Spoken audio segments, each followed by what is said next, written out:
lesson thing, and everyone.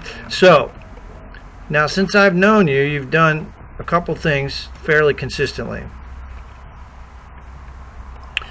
Your hands, if you watch them, as you take the club back, you do a nice job of setting up, but I think your hands are a bit close to you. The club goes a little inside. You notice that? Mm-hmm. Just a little, but not a bad takeaway. All right. Now, if you look closely at the box on your bill of your cap, you'll see what you just did.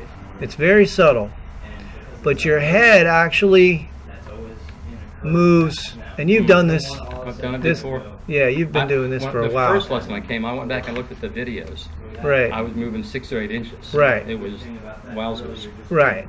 So another way to get rid of that is I've got a pressure mat. This mat has got 1,000 sensors on it, and it's going to tell me heel to toe and right to left where your weight's distributed.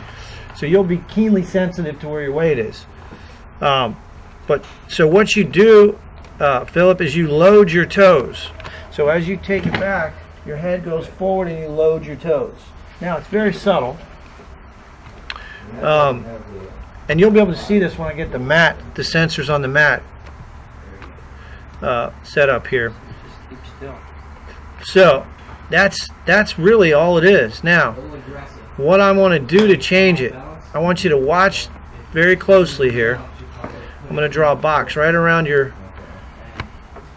right there. Okay, now watch your right knee as you hit a golf shot. Okay, what do you notice there? It's moving forward.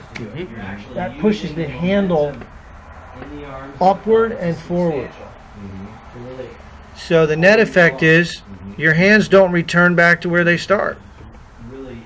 Because your pelvis, we call it extension. The pelvis moves forward. I don't know how to chip, technically. Should I not move my lower body chipping? Well, I don't want your right knee moving toward the ball. Okay, so you'll see here, if you watch closely, here's your hand position at address. Take a look at this. As you take it back, you're fine. As you come through, where are your hands at impact? Okay, watch this. Here's address, here's impact. Okay. Now what did you just see? Well, they've gone out. Yeah, they moved this far toward the ball. That's why you shank it.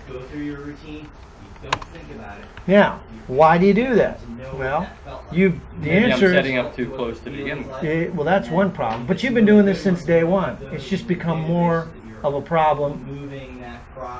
You've always done this. This is not anything I haven't seen before out of you. You're now shanking the ball because your hands are so close to your body at setup. When your right knee thrusts or moves toward the ball, it pushes your hands out toward the golf ball. And that little subtle difference is the difference between you hitting the ball in the middle of the club face and you hitting it on the hosel. And hitting it on the hosel is what causes the shank chip? Absolutely. Okay, that's all right. Okay, that helps me. So that, believe it or not, that's your address condition. This is your impact condition. That little bit, that's about this much. It's huge. That's the difference between hitting it here and there. Wow. Okay, and would that be in my full swing too? Yeah, it'll be worse.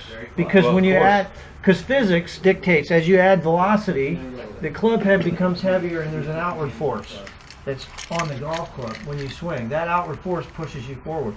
So, anyway, that being said, what I want you to do is think of this little exercise.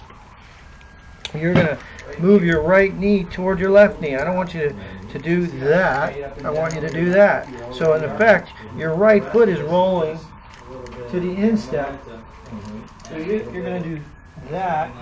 Put your feet a little wider apart. Now I'm going to show you a drill to get rid of all this problem. Should I get knock knee?